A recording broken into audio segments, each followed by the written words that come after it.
नमस्कार शिक्षक साथियों, एक बार फिर से मैं आप सभी का अपने YouTube चैनल धीरेन्द्र शर्मा गुरुजी पर स्वागत करता हूं।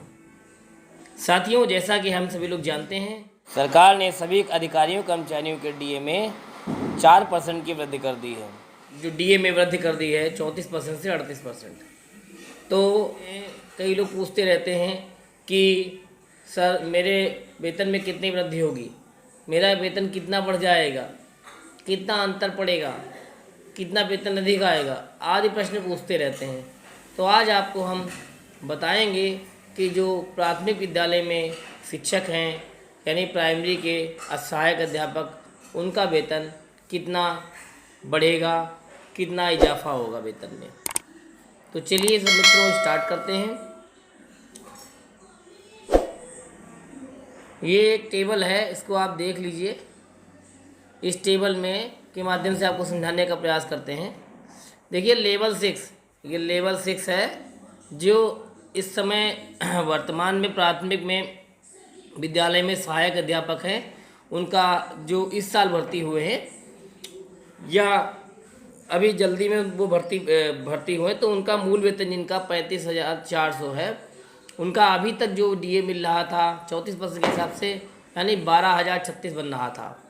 अब डीए बढ़ने के बाद उनका डीए 38% हो गया है, तो उनका डीए बैठ रहा है 13,452।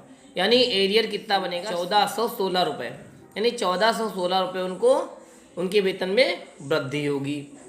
अब देखिए, जिसको सर्विस करते करते 1 साल हो चुका है और उसका वेतन जो है अब 36,500 मूल वेतन हो गया है 7th पे के मैट्रिक्स के हिसाब से, ये लेवल 6 है।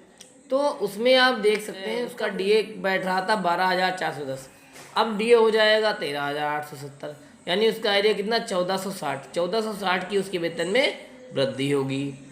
अब मान लिया किसी का वेतन जो है मूल वेतन, उसको सर्विस करते 2 साल हो गए हैं या उसके 2 इंक्रीमेंट लग चुके हैं, अब उसका मूल वेतन 37,600 है, तो उसका डीए अभी तक जो मिल रहा था 12,784 रुपये, अब वो मूल डीए हो जाएगा 14,288 रुपये।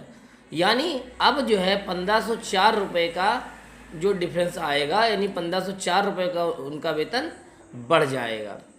अब अगर किसी को सर्विस करते करते हुए उसको अगर 3 साल हो गए तो उसका मूल वेतन हो गया 38,700, यानी 13,158 रुपये उसका अभी तक डी आ रहा था, अब आएगा 14,706 रुपये, यानी 1,548 रुपये उसके एरियर में उसका एरिया मिलेगा उसको, और उसका वेतन जो है 1,548 रुपये से बढ़ जाएगा। अगर किसी को 4 साल से ऊपर हो गए, 5वें साल में हो गई सर्विस, अगर किसी का मूल वेतन 39,900 है तो 13,566 डी मिल रहा था, अब 15,162 मिलेगा, यानी 1,596 रुपये उसको वेतन में वृद्धि होगी। अब किसी का मूल वेतन अगर 41,100 है, ये दोस्तों हर साल हर 1 साल बाद इंक्रीमेंट लगता है, उसी के आधार पर आपका मूल वेतन हर साल इसी मैट्रिक्स के हिसाब से बढ़ता चला जाता है। इसको आप लोग देख लीजिएगा कि आपका मूल वेतन क्या है। तो 41,100 जब आपका मूल वेतन है मान लिया, तो आपका डीए जो है 34% के हिसाब से आपका डीए जो बैठ रहा है वो जो है 13,974, और 38% के हिसाब से जो बैठ रहा है वो 15,618 रुपये, यानी 1,644 रुपये वेतन में आपके वृद्धि होने वाली है। अब 42,300 जिसका मूल वेतन है, तो उसको जो है 14,382 उसका जो डीए बैठ रहा है। अगर 38% के हिसाब से देखेंगे तो 16,074 रुपये बैठ रहा है, तो 1,692 रुपये उसके वेतन में वृद्धि होगी। 43,600 अगर किसी का मूल वेतन है तो उसका डीए 14,824 रुपये बैठ रहा है 34% के हिसाब से। बढ़ा हुआ डीए 38% के हिसाब से उसका बैठेगा 16,568 रुपये, यानी 1,744 रुपये की वृद्धि होगी।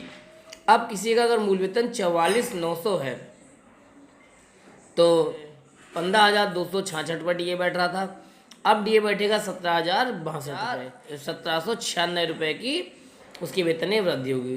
तो दोस्तों इसी प्रकार से आप मैट्रिक्स को देखते जाएंगे, आपके मूल वेतन के आधार पर ही आप अपना वेतन डिसाइड कर लेंगे कि आपके वेतन में कितनी वृद्धि होगी। तो इस टेबल को आप लोग ध्यान रखेंगे। इस टेबल से आप 4200 ग्रेड पे के अंतर्गत जो 6 पे कमीशन में था, अब जो 7th पे मैट्रिक्स में जो प्राइमरी के सहायक अध्यापक जो हैं या इस ग्रेड पे जो भी अन्य कर्मचारी हैं जो इस लेवल में आते हैं, तो वो लोग देख लेंगे और इसी के हिसाब से अपना वेतन में कितना वृद्धि होने वाली है या उनको डीए डिफरेंस में कितना लाभ होगा, ये चेक कर सकते हैं और अपने आप खुद कैलकुलेट कर सकते हैं कितना लाभ होगा, वार्षिक लाभ कितना होगा। तो साथियों, मैंने आपके सामने एक महत्वपूर्ण जानकारी रखी और एक इन्फॉर्मेशन शेयर करी। अगर आपको ये जानकारी अच्छी लगी हो तो वीडियो को लाइक कर दीजिएगा। चैनल पर नए हैं तो चैनल को सब्सक्राइब करना ना भूलिएगा। धन्यवाद साथियों। जय हिंद, वंदे मातरम।